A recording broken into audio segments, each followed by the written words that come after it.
Hey everybody, how are you doing?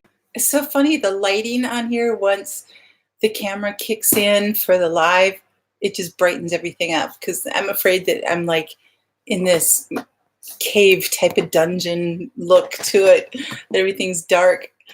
So welcome. I'm Kathy at Minnesota, in Minnesota, the Northstar Prepsteader. So I see one person on.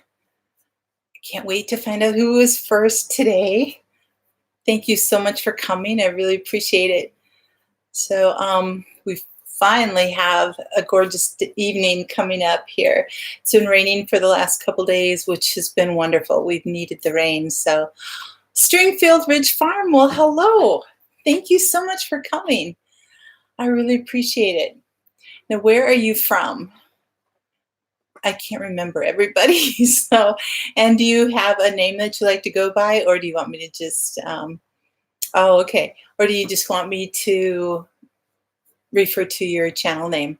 Otherwise, I can call you by your first name too. So I'm so appreciative of you coming here. That's so great. Don't worry about it. I'm just, if you're on your phone, that's totally fine. I understand because I've got an iPhone too, and sometimes I can't figure out, Western Kentucky, thank you so much. Sometimes I cannot figure out what to, how to get onto the live, how to chat, how to do anything on my phone. It's like, oh, no. Hey, Connie, how are you doing? Oh, that's so sweet of you. Appreciate it. So how is the West Coast doing?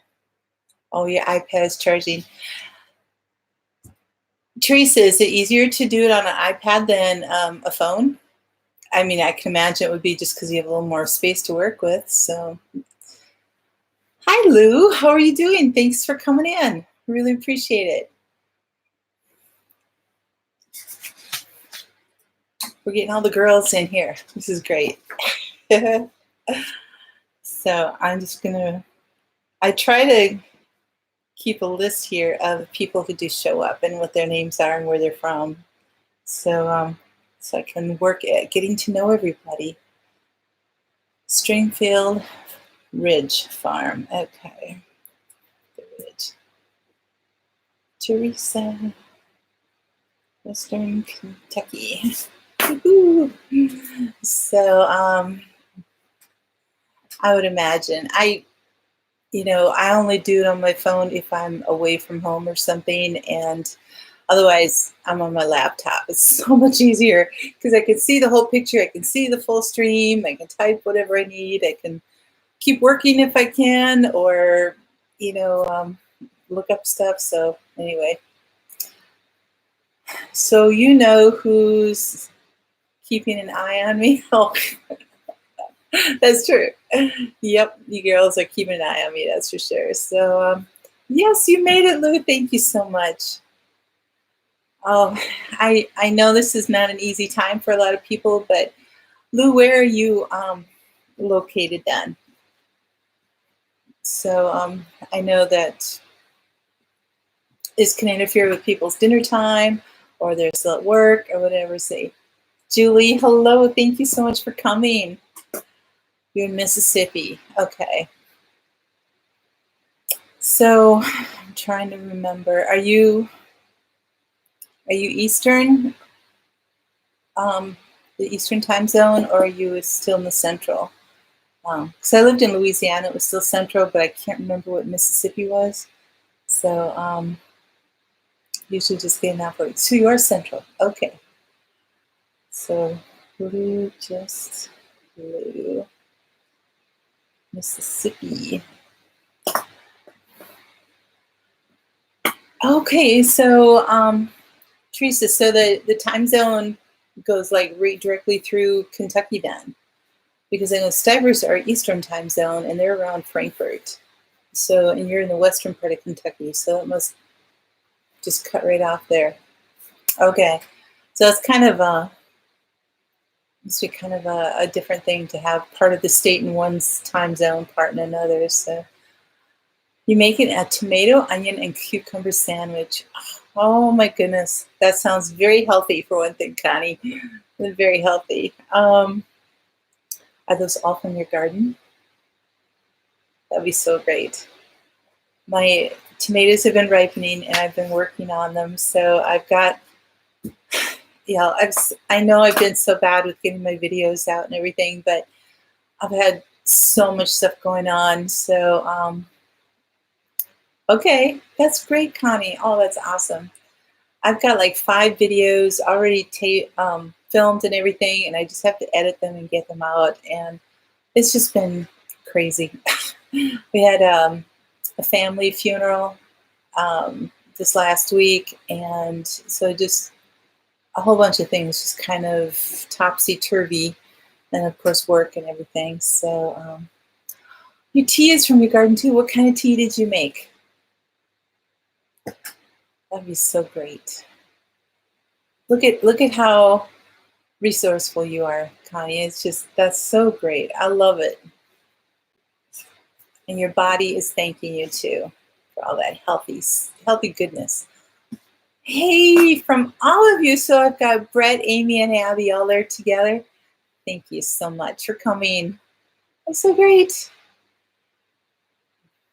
So yes, she is rocking it out. Absolutely is. So lemon mint and marigold. Ooh, that would be a good taste to it too, wouldn't it? So did you make an iced tea with it? Lemon mint and marigold. That sounds really good. This year was the first year I planted a peppermint, and I really, really want to try some of the other kinds of mints that are out there. Like you said, lemon mint and some others. So thanks, Brett. Really appreciate it. So yeah, I mean, so what kind of mints do you have other than lemon mint, Connie? And then if anybody else is growing mint, what kind of mints do you have? So this time it was hot tea. Oh, okay. I know, Jen Stiver does a lot of different teas, and she'll just pull like honeysuckle and all kinds of stuff out there and make this gallon of iced tea that they have through the day. And so it's like, oh, so great. Lemon mint, lemon balm, and chocolate mint. Sounds so great. I did grow lemon balm this year, and oh my goodness, it smells so good. Sorry, I gotta get a drink of water here. The lips are sticking. So, yeah, peppermint and lemon balm, but chocolate mint, I definitely like to do that. Oh, pineapple mint, Julie. Oh my goodness, that sounds good. Hey, Country Homestead Preacher. Good evening to you too. Thank you for coming. So, Brett, you've got peppermint and chocolate milk, or milk, mint. You used to have lemon balm too. Oh, sounds like maybe an animal ate it up, huh? So, Teresa, you have peppermint and spearmint. So your honeysuckle isn't being agreeable this year. They'll grow. They'll grow. So, yeah, tea garden is pretty cool. So, Connie, why didn't you care for the pineapple mint? I mean, what was it about it? Did the two flavors just not work together, or was it there not much flavor at all? Because that's really interesting to have that going out there. So what is it? 10 after 6 already. You guys have just been like all rapid and chatty here in the first 10 minutes. Thank you so much.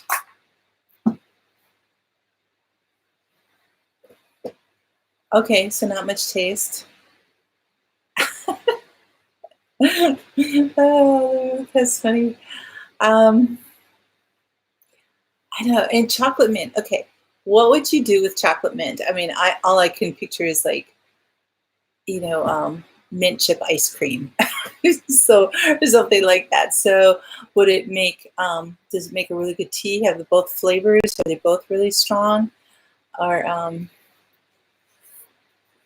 doing a tea garden is just like,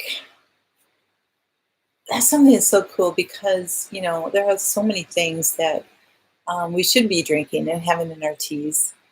And in fact, that's one of my live subjects that I want to do down the road here. So I'm not going to do it tonight, but hey, Pete's Little Homestead, thank you for coming. Still trying to get it established? Okay. Sounds good. Yeah, I've noticed that, like with my peppermint, I mean, it was growing out like crazy right away, and I went and cut it down, and it kind of went into shock a little bit. It's recovered now and everything, but I do realize that I need to let it establish a little bit more if I want it for next year too. So the chocolate mint on his banana ice cream. So you just like put the fresh leaves on there, or do you dry the leaves and sprinkle it in there, or do you make a syrup out of it, or what do you do with that, Connie? But I mean, it's just like, I mean, I know you can just have the dried leaves and put it in tea and stuff like that, but how would you do that on your ice cream? That's interesting. Go well in hot chocolate? That's very true, that would. Fresh or dry leaves, okay. Very cool. Neat. Oh, that's so great. So who out there is doing a fall garden? It's really, really tough for me here to do that because of our short growing season. Probably we'll have another 3 weeks yet or so before our first frost, and maybe 4 weeks. I know I could plant like radishes and different things like that and do row covers and all that, but I just, first of all, I don't really care for radishes. And probably if they were made in a certain way, I probably would. But, I've just gotten to the point where I grow things that I'm going to eat, that I'm going to use, and I'm going to can up and definitely use, because I spent too many years growing things that just sat on my shelves, and then I threw it away after it got bad. So, or after it was too long on there. So, well, Lou, you make a good supper then. So, hey, Dave, how are you doing? Thanks for coming. You are in full season in Oregon right now, so you've been getting a lot of rain, Brett. Hey, Eli, welcome. Thank you for coming. Okay, Julie, so you've got California weather, so that'll be easy for you to do. Hi, Judy. Thanks for coming. Everybody, this is my friend Judy from just down the road. So she's a sweetheart, she's a good friend. So thank you for coming, my dear. Thanks, Fred. So fall garden. So what kind of things do you plant? Because, and Judy, I don't know if you do much of a fall garden or not, but I kind of, because I plant so much for the summer, and I'm right now just harvesting and doing this, that when I pull up the plants, there's something that's like really almost freeing in the way that when I clear out a bed, it's like, oh, it feels so good. It's like I'm done, I'm putting it to rest, and then I can move on to whatever else is harvesting up, and and just deal with that. And then it's like bit by bit, it's getting done, and then I can prepare those beds for winter, because around here winter can come really quickly. And so if I've got stuff out there, even if I'm using like row covers or something like that to prolong the season, sometimes it doesn't, I don't know. And I might get to the point where I want to do that some years, but right now, that's not that time. So I'm focusing on trying to really do tomatoes this year, getting a good crop of tomatoes, a little bit at a time, right? So Brett, you're going to be doing cabbage, turnips, broccoli, and lettuce, and everything else. So good. Good for you. Yeah, you guys can do that almost year round. So if you only have, a few days that maybe get below freezing or something, your ground is still good, you keep it covered, you're safe. Yeah, so Not when you live in 30 below zero weather. So garlic and onions last year, but they take so long, taking up even the beds. Okay. I was thinking about putting some garlic in this year. I'm not sure. That's one of the things I'm thinking about, Brett, too, is because you guys know I have raised beds, and I have, because of that, in my garden, I have a very limited space, unless I were to build some more beds. And I'm almost kind of contemplating that and going around the fence where I've got the containers this year. I wasn't really happy with how things came through in the container garden. So if I were to build some more beds that were permanent close to the fence, then I could put like garlic and stuff in there. So, but I don't know, kind of thinking about that, tossing that around. I have maybe a month or so left that I could put the garlic in, month and a half.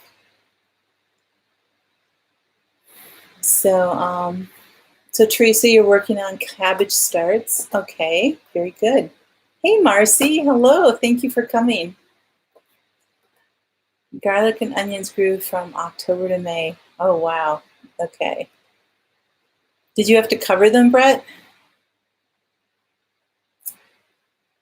Yeah, that's really, you guys are lucky that you can grow more year round. I mean, it keeps you busy, keeps you hopping out there, but you've got fresh food you can depend on there. So you do some lettuce and radishes. You're waiting for the butternut squash and watermelon.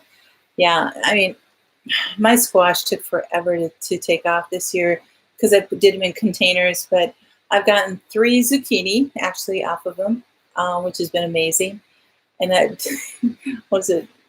Not yesterday, but the day before, I was out checking my my butternut squash, and I had one that was about that long. So we'll see if that does anything. I'm not sure. So yes, I think garlic would do well in my beds, I believe. So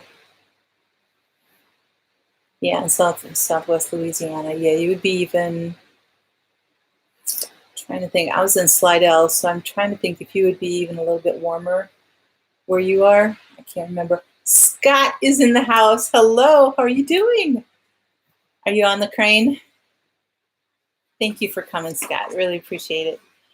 All right, so I have a question for anybody else here who's in the north. Can I prune my apple trees in the fall? So I know that everybody's like, no, you got to do it in the spring and everything, but by the time spring comes around and the snow is off the ground and things are then freezing, the blossoms are coming like right away. So I'm just like, I don't know. And I've got 2 trees I need to prune desperately, actually all 3 of them. And I don't know if I can do it in the fall. I like to prune trees in the fall, but I don't know if I can or not. So any suggestions would be great. Oh, Judy, I'm glad your squash is huge. I was hoping to, I'm going to have like 7 plants and they're just not doing anything really. So kind of disappointed. I was envisioning having all of these quarts of cubed up squash ready so that I could have butternut squash soup all winter long, and I haven't gotten anything. So we'll see how it goes. Mama Gross.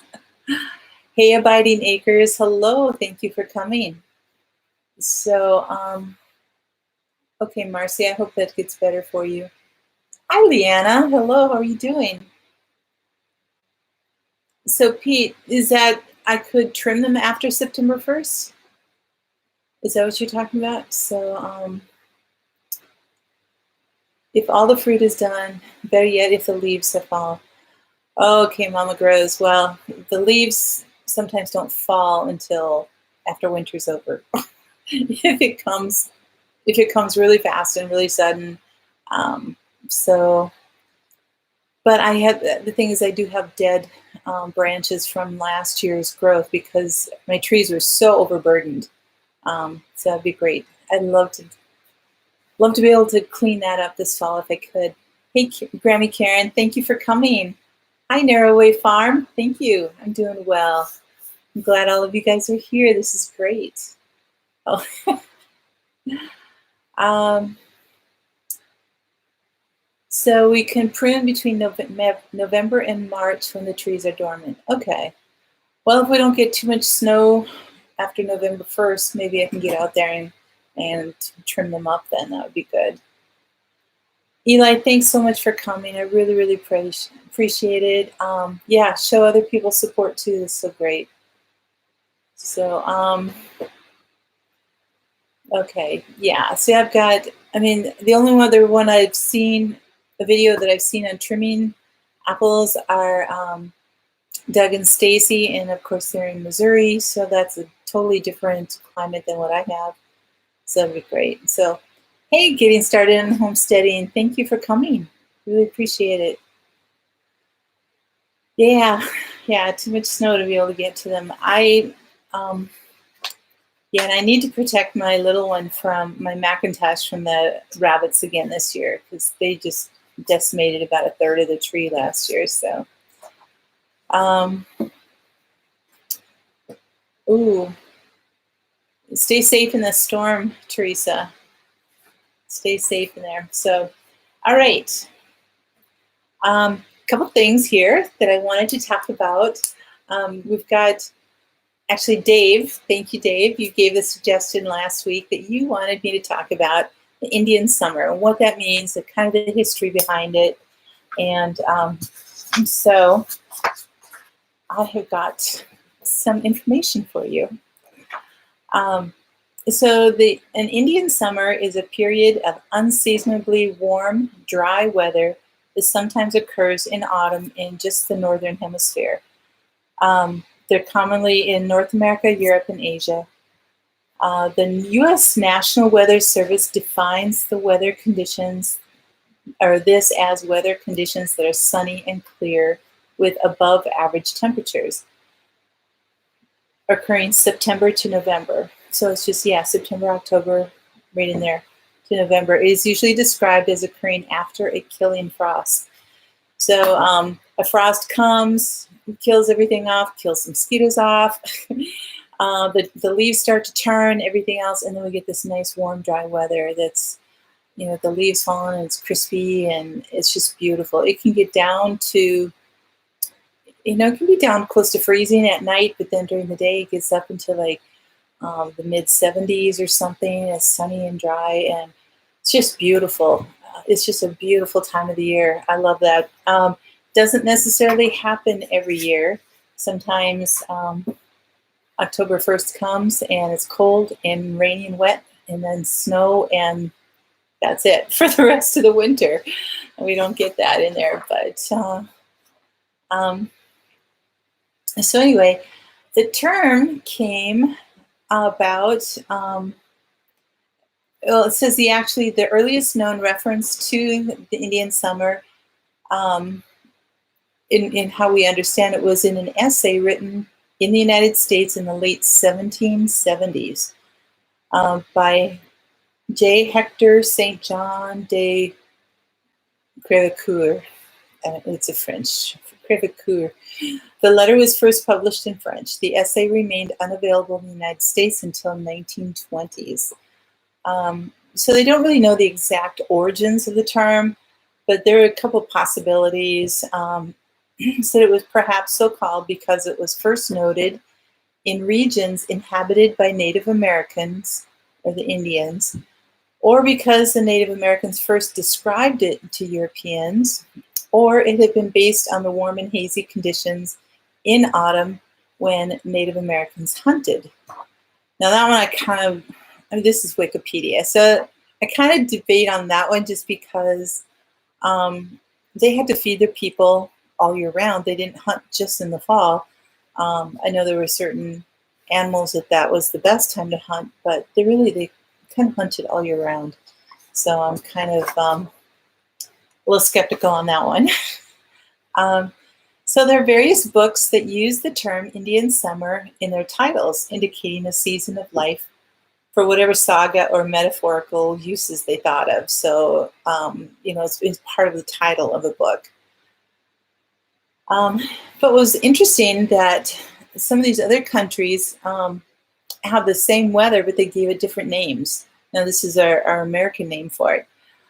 England and other European countries also coined that phrase for the time leading up to events or celebrations, like in Russia. And this came out in Dr. Zhivago, the movie, called The Great October Socialist Revolution. So that's the Indian summer led up to that. In the UK, it's the autumn feast days of St. Martin and St. Luke. In some other countries, in Germany, Austria, Switzerland, Lithuania, Hungary, Estonia, Finland, Czech Republic, Poland, Slovakia, and a few more of those countries, they called it the Old Women's Summer. In German, it's called, I might really butcher this German. It's called Altweibersommer. Altweibersommer means Old Woman's Summer. In Bulgaria, it was called a Gypsy Summer or a Poor Man's Summer. In Sweden, it was called Britsommar. Is something from Birgitta or Britta. So it names the days right around October 7th, somewhere in there. And in Ireland, the Gaelic, I'm not even going to try the Gaelic because that's like, I will butcher that totally, but it means the little autumn of the geese. So apparently that's when the geese flocked and all came through in Ireland. And South America now, because they're on the southern hemisphere and their seasons are opposite of us, so from late April to mid-May, they call it the little summer. So that would be like their fall going right into winter. So one other one I thought was kind of funny. In Turkey, it's called Pastirma Yazi, meaning pastrami summer, since the month of November was considered to be the best time to make pastrami. So anyway, kind of a whole worldwide look at the Indian summer that we have and what we have. So I don't think in the South you have much of an Indian summer, but in the northern part, I know Dave, you probably have a wonderful Indian summer there too. The rest of us do in the far north. So Leanna, you said you love Indian summer. Yeah, we didn't get one last year. You're right. Their first freeze wasn't about until mid-October, and then November 1st, winter hit, and that was it.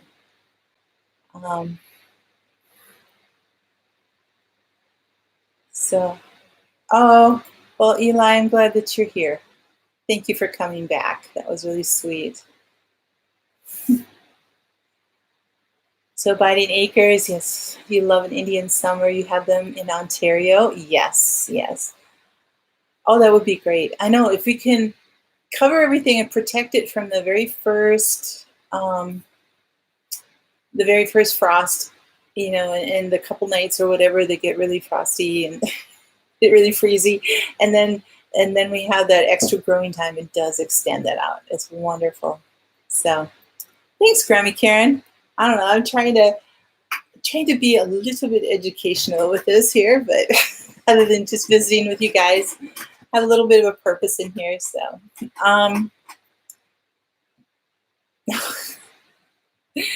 well, Leanna, I hope it didn't freeze up on you like in the middle of one day. Just like I just picture you hauling and just like this freeze. But no, yeah, I know. I had gotten a load of dirt in that I was supposed to fill all my garden beds, and it froze solid, and I couldn't move it until the summer. So, early summer, late spring. So I hear you.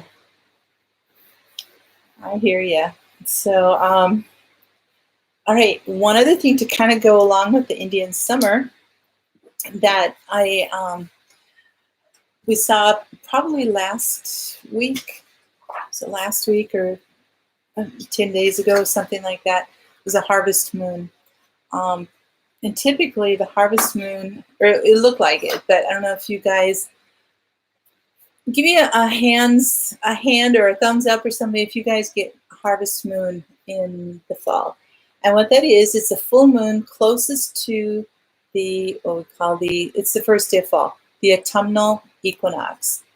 And it's characterized by its orange color.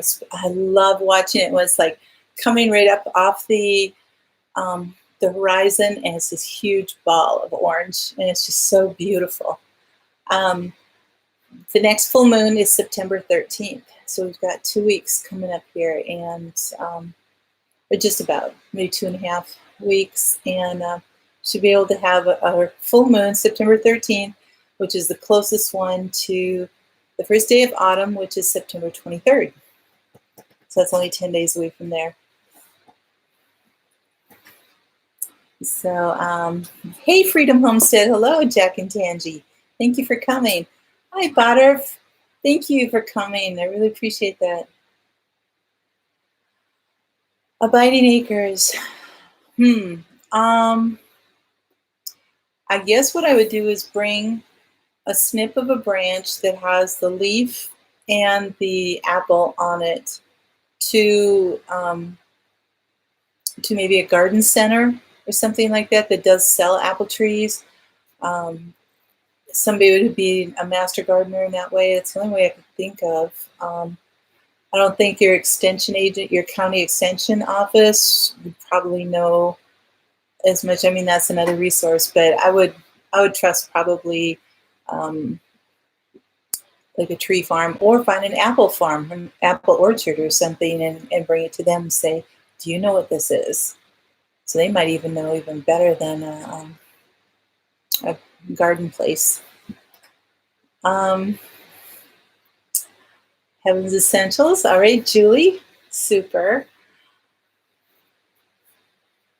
Yep, the harvest moon. Harvest moon. So, and the autumnal equinox, which is your first day of autumn, first day of fall, that's when the sun crosses the equator.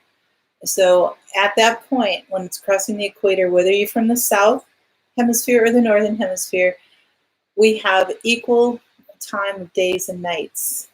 And so it's equal, and then it starts to shift again, and that's when our days are shorter and our nights are longer. So, oh, Judy, I know. I hope we don't have frost then either. I don't think that we will, but no frost until January, February.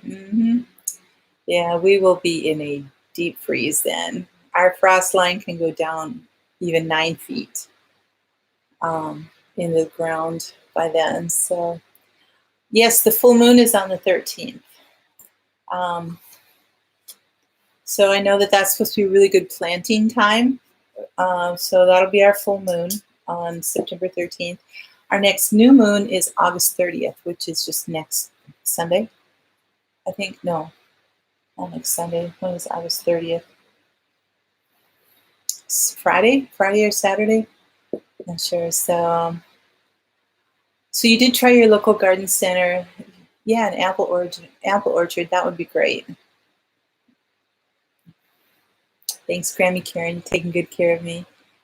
So the crickets are singing. Yes, they are. And they're going to start trying to get in the house soon, too, aren't they? There's always that time. In North Texas, you probably still have 90-degree weather in December. Yeah, I know. When I lived in Louisiana, I remember a few Christmases where we'd be running the air conditioner because it would be so warm outside. And I'm like, this is so wrong. Growing up in the north here, oh, that was tough. So, so anyway, so there we get our harvest moon and our Indian summer. And for those who came in later, I do have a lot of videos that I've shot, and I just am trying to get to editing them. Things have been just really crazy, and so I do have things there to get for you, and I apologize for the delay, but I'm trying. This is just a really, really busy time of the year, trying to harvest everything and can it and work and everything else. So it's pretty hectic. So, oh no. Oh, Grammy Karen, oh no. So Wyatt slipped and fell, and Jen and Zach are at the ER with him. Nothing serious, but their live will be a bit later. Oh wow! Did he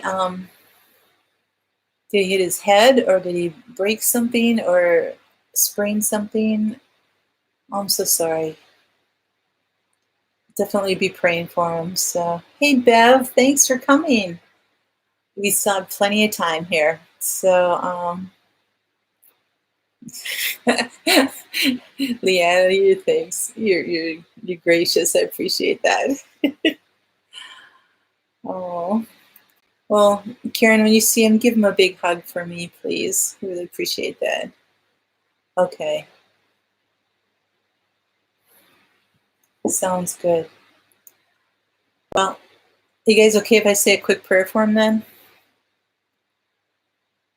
All right. Lord Jesus, we just thank you for all of these people here who can pray for Wyatt right now as he's in the ER. We just ask for your comforting hand, your loving hand upon Jen and Zach to give them peace in their hearts about what's happening. Lord, we ask that you guide the doctors and help them in what Wyatt needs and help his healing and recovery as quickly as possible. We thank you and praise you. Amen. All right, there we go. So thanks, guys, for letting me do that. I appreciate that. All right. Right now, we have got our state fair going on. So you're welcome. We have the Minnesota State Fair, which is like huge. It's very good. Oh, I'm glad that helped you too, Karen. I appreciate that. Our state fair, let me get my little notes up here. So we call it the Great Minnesota Get Together. And every year it gets an average of 2 million people that show up. And it goes from this year, August 22nd to the 2nd. It always ends on Labor Day. And so right now, this is the 5th day of the fair. And they've already had, Saturday was the biggest. They had almost 210,000 people in attendance, all kinds of things. So anyway, it's a big deal. It's big, big, big. So we have some gorgeous weather coming up, I think, this week after we get through this rain. And but just, yeah, it's not 10 days, it's 12 days, sorry. It's a 12 days for the fair, and 2 million people show up, and it's just amazing, amazing, amazing, amazing. They also have, with the price of admission, they have over 900 shows and that are free, and over 100 acts. It goes from like morning through night. I think it closes up at like 11 o'clock at night or something like that. So yeah, the fair. I have not been to the state fair myself in years. It's 3 hours away from me, so it's not an easy thing to get to. But thank you, Connie. Really appreciate it. Yeah, the traffic is usually insane. However, they've got like 3 other free sources that you can take to get to the fairgrounds, so that you can get there. They've got the city buses, the light rail, and something else. I can't remember. But anyway, so Connie, you have a fair going right now too. Okay. Yeah, ours is just huge. Yeah, open class stuff, 4-H is huge, all the exhibits and everything. And of course, the food is like a huge thing. It's huge, huge, huge. So, and Bev, there are a lot of people. I mean, you get 200,000 people there in the fairgrounds. That's a lot of people. And I know there's some states that don't have state fairs either, or who have tried them for a few years and have not been able to keep it up. But I'll tell you what, ours has been, it can rival a World's Fair, really, truly, with what they've got in there. I mean, they get huge bands in there. There's every night there's concerts going on, everything else. I just want to read off some of the new foods that they're going to have. I mean, one of the things is that they always want like a food on a stick. Like, you know, you got a corn dog on a stick, whatever. You know, they do a fried taco on the stick. They do banana on the stick, you know, or fried banana on the stick. They'll try to put anything and everything on a stick. Broccoli on a stick, ice cream on a stick, all that kind of stuff. Pickle on a stick, yes. Hey, Dave, hello. Thanks for coming. Really appreciate it. No worries. We actually talked about Indian summer, your suggestion from last week. So you'll have to go back and watch that again. So anyway, the new foods, I just wrote down a few of these for the new foods that are coming up for in the state fair this year. A bada bing sandwich, breakfast potato skin, blueberry key lime pie, carnitas taco cone, boozy berries and barb trifle, Carolina pit smoked brisket taco. I mean, some of these just looked fabulous too. They have pictures along with them because, of course, they're trying to sell it. A cheesy sriracha funnel cake bites, Cuban fusion fajita, a deep fried dilly dog. I'm not sure what that is. A duck drummies, and then these feta bites. So a couple of these I just wrote descriptions down on. So, Sweet Martha cookies. Yeah, taco on a stick. One is a feta bites. They're deep fried Greek pasta dough stuffed with feta cheese, cream cheese, and a Greek seasoning. And they're served with a creamy olive tapenade. It's just like, sounds fabulous. And I mean, it just sounds great. Yeah, fried tacos on a stick, the hot hen, a grilled soda sandwich. And soda, S-O-T-A, as in Minnesota. This one is particular. It's gluten-free and dairy-free.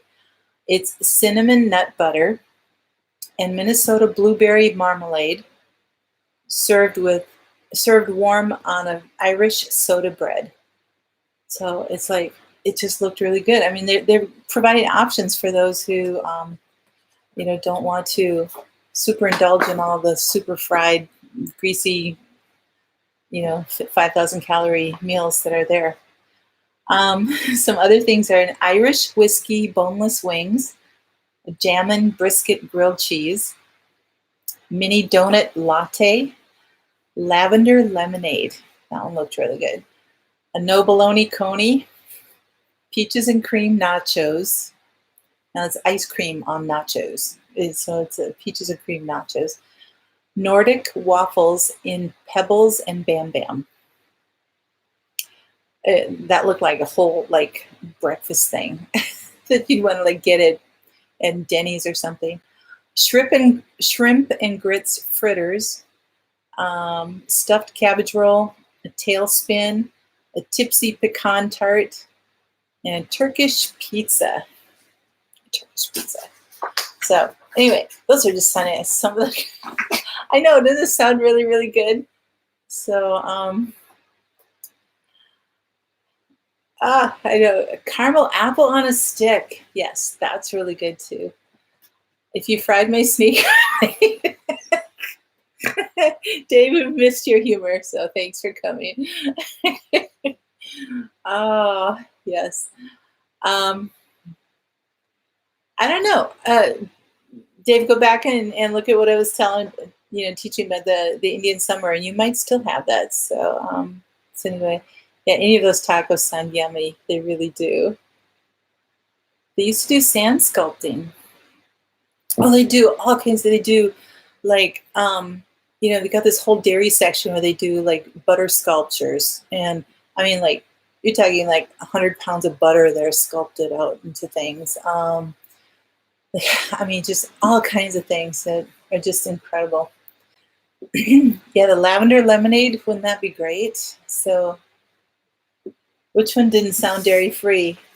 It was the soda bread. So cinnamon nut butter, blueberry marmalade on Irish soda bread. So the soda bread, it's like, yeah, it's gluten free. So there would be, it's like a baking soda bread from Ireland. So not sure, but yeah, fritters. Greasy goodness. Yes, that's true. That's true. Biting Acres. Yeah, you go there and with your $100 in your hand, and just get all this delicious off the wall type of food that you'd never eat anywhere else. And then go back and just make sure you don't get your cholesterol checked the next day or have a doctor's appointment, because that would be bad. Hey, Thrifty VG, how are you doing? Thanks for coming. I know, Julie. It's like, well, I was looking through these pictures and I went, oh, okay. I just had like a chicken salad for lunch. It's like, these look really, really good. So, yep, Leanna, the state dairy princesses from different regions. Yep. Yes, Teresa's time for a snack now. So, did you guys eat yet or not? Or did I? Oh, thank you. Who's here, Jack or Tangi, or both of you? So, oh, the cinnamon nut butter. Well, it'd be a nut butter, so it could be, almond butter or something. It would be. It's not like dairy butter, but it's like an almond butter, cashew butter, something like that. So it's just nuts that's all creamed up, and then cinnamon added to it. So that would make it dairy free. Oh, that's right, Bev. You're right. The princess of the Milky Way gets carved in butter, and she's it's a whole big thing from part of the fair there. So deep fried Mars bars. Ooh. I know, Lou. It was just like, okay, everybody's gonna run out and get the icky, nasty stuff that's out there. So, yeah, Connie, that would definitely keep you away from it. That's for sure. Oh, you're both there. Thanks for coming. Really appreciate it. So we had talked before about Indian summer, about harvest moon, about fall gardens, all that kind of stuff. So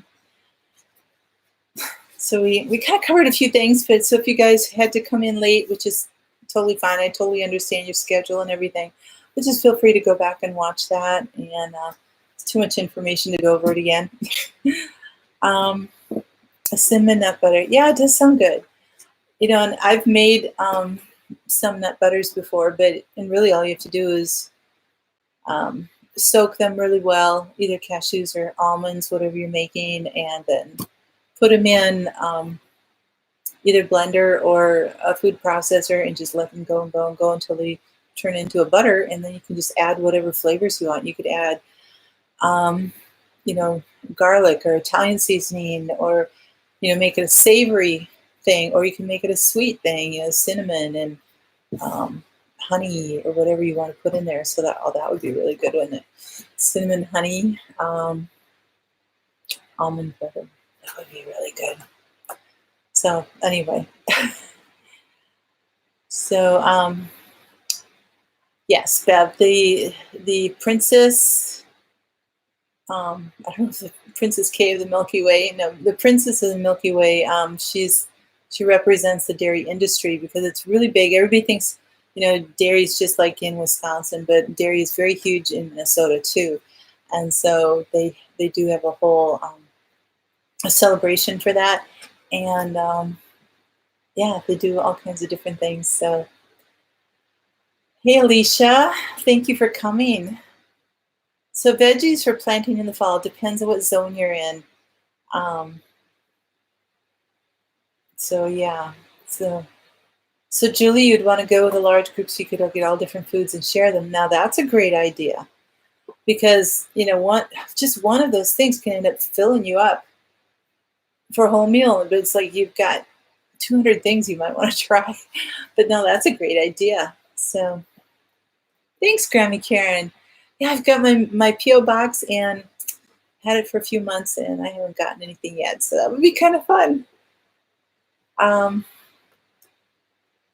So nut butters are easy to make. You might have to add a wee bit of oil. Yep, if the nuts are dry, yes. You can add, olive oil or avocado oil is a really good one to put in there too. Even like a walnut oil or something if you wanted to. Nova Scotia. Okay. So are you really close to the coast, or I guess when is your first frost date? That might be very, that would be helpful. Ileana, that's right. Heart attack shared by a group. All those fried things on a stick. Yes. Oh, your beech nuts. Oh my goodness. Now, Dave, can you take those and store them away and be able to process them later in the fall or in the winter or something to be able to do things with them? And will they last a long time? I don't know that I've ever had a beech nut. So that'd be really, really cool. Sunflower oil. Okay, sunflower oil is a great one. So on the East Coast. Okay. Yeah, Alicia, it would depend on when your first frost date is. You should be able to plant, like I said, it depends on how much time you have. If you only have, 3 or 4 weeks until your frost date, then you're going to have to do things that are like 20-day crops, like radishes and lettuce and things like that. If you have 60 days left, you could get in some brassicas and things like that too. So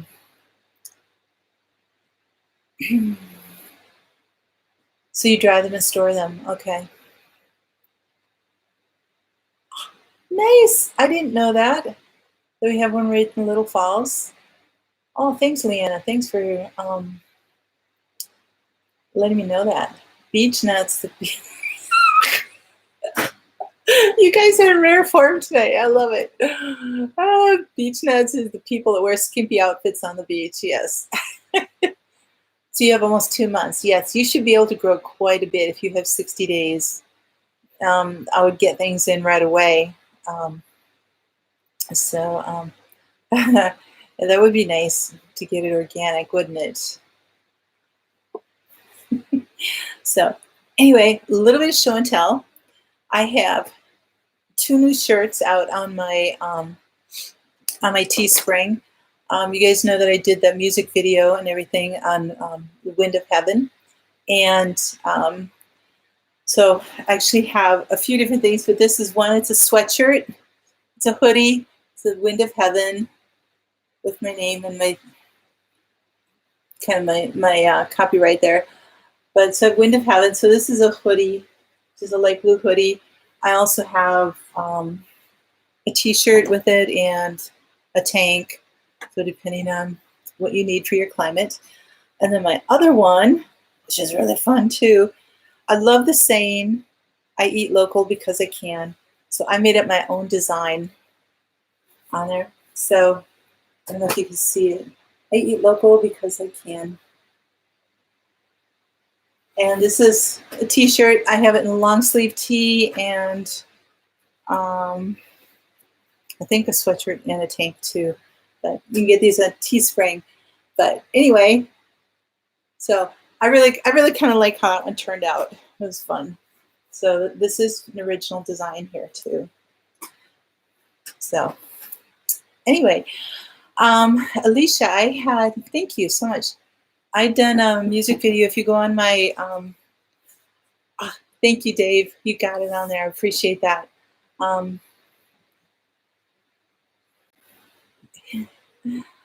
Thank you, Julie. Which color do you like? I've got the hoodie, the light blue, or this one's kind of a dusty French blue, kind of in that way. So I don't know. And of course, I have this blue on from my Northstars.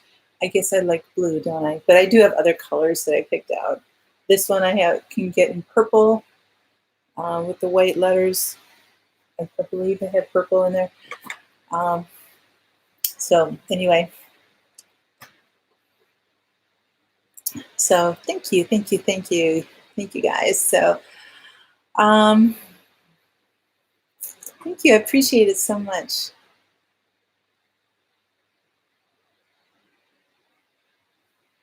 Hey G Cosper, thank you for coming. I really appreciate it. So I have to get caught up on some of the chat here. So oh my goodness, it's 5:02 already. Oh, only have a few minutes left here. Things went so quickly.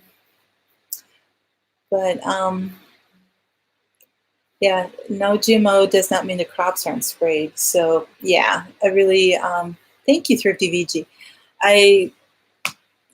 When eating, you really do want to look for organic and non-GMO. That's really the best thing. So, well, you can always ask for them for Christmas or something. So yeah. So I eat local because I can. I like that one. Some people say I eat frugal because I can, but I like kind of the local because you can't get much more local than your own cupboards there. So anywho, yes, Chigas, for you finally caught me. Thank you so much. You just finished making chicken and dumplings. We've got a lot of food mentions tonight. Oh my goodness. Everybody's going to come off this really hungry, but you have to stay on for Stivers or Big Family Homestead. There's a couple of them coming on. So it's pouring rain for you right now. We are now in the sunshine. So the rain has finally left us. It's a huge system out there. But yep. So yeah, the cooler weather, you start thinking about yeah, chicken and dumplings, stews, soups, all that kind of stuff. So the crock pot starts coming out and all the other stuff. Yep.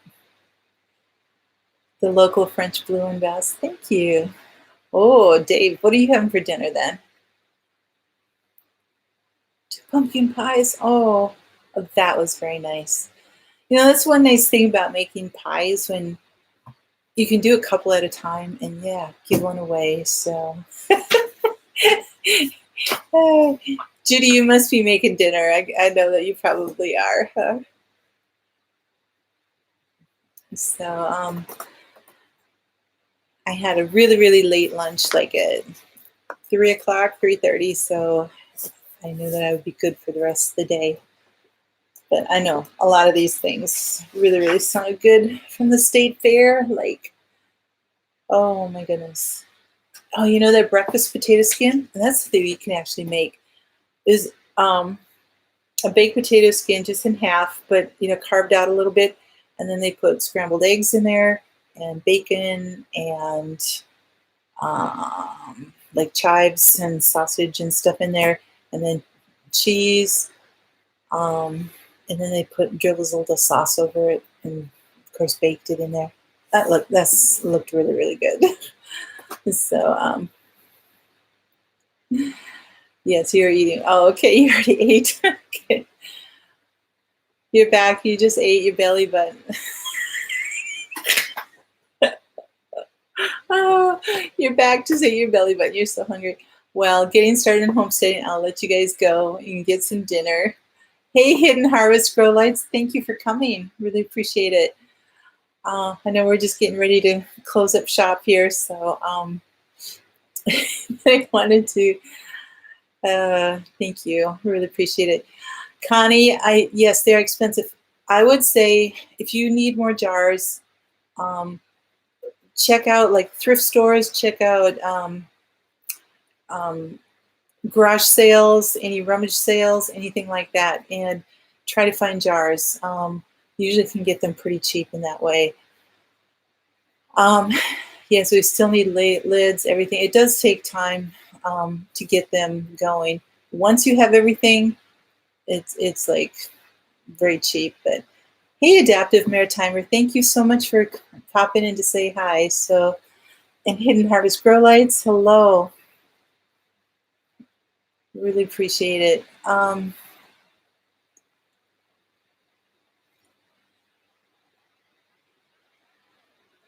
Jake Hosper, you scored a new tray of, I'm not sure, of PITS, of PITS.